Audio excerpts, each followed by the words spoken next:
It is pertinent to point out here that the Same-Sex Marriage Prohibition Act 2013 is not the imposition of just one random dictator.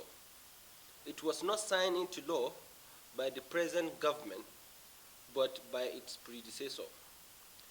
It is legislation that had the touch of the three arms of government.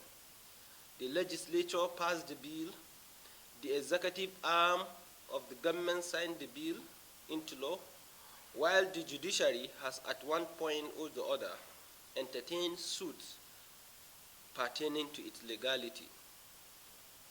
The implication of what the United States is asking countries to do, therefore, is akin to asking that they disregard their democratic institutions, discard their national sovereignties, and adopt dictates from the President of the United States of America. This is a clear threat to democracies across the world because it means whatever the representatives of these countries decide for their people will be of no consequences. It is a matter of time before elected persons begin to cite the U.S. as the basis for which they will have no regard for their constituents. There are also the fact that caving into President Biden's demand will effectively mean that the whole time and effort expended by Nigerians in making their views known on same-sex marriage issue will have been wasted. Does it now mean that countries of the world should simply wait for the U.S. to make laws and decisions for them? In which case, there will be no need for these nations to have presidents, parliaments, and courts, since President Joe Biden has decided to take over their functions. A lot has been said about the desirability of the LGBTQ, so we will not dissipate efforts in canvassing arguments against it. But suffice to say that the tendencies that Biden's America is trying to make Nigeria adopt will not be tolerated.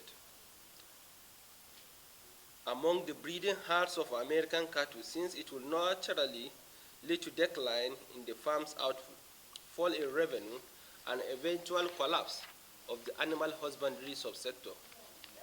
When male animals fail to mate with female in the name of LGBTQI.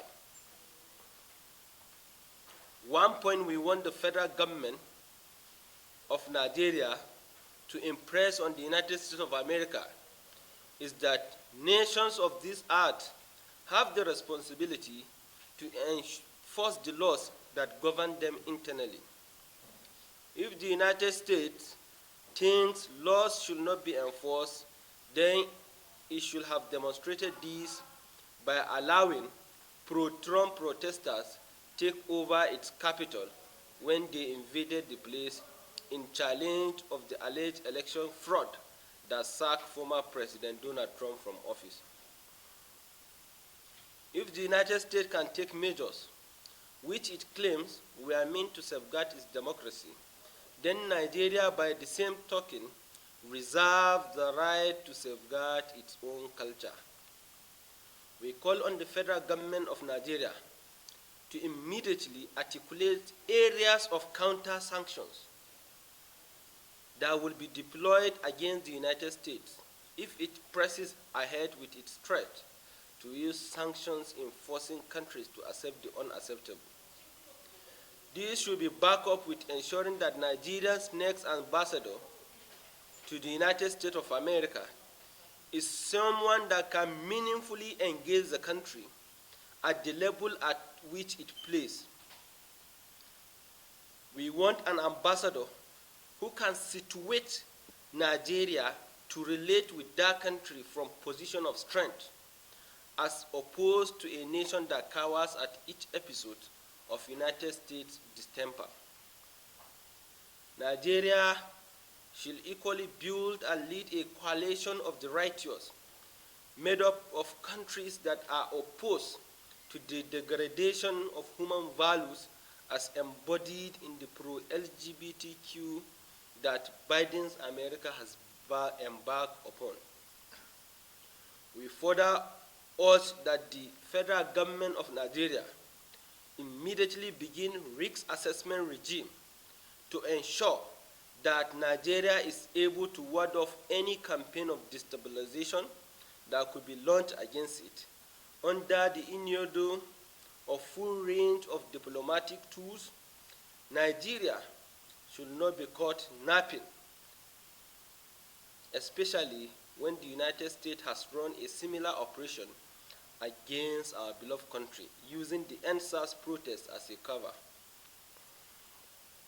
We are all aware of how bank accounts linked with the LGBTQ community were used to finance the protests, and how LGBTQ members manned the social media propaganda and disinformation campaign that attempted to make the government look bad.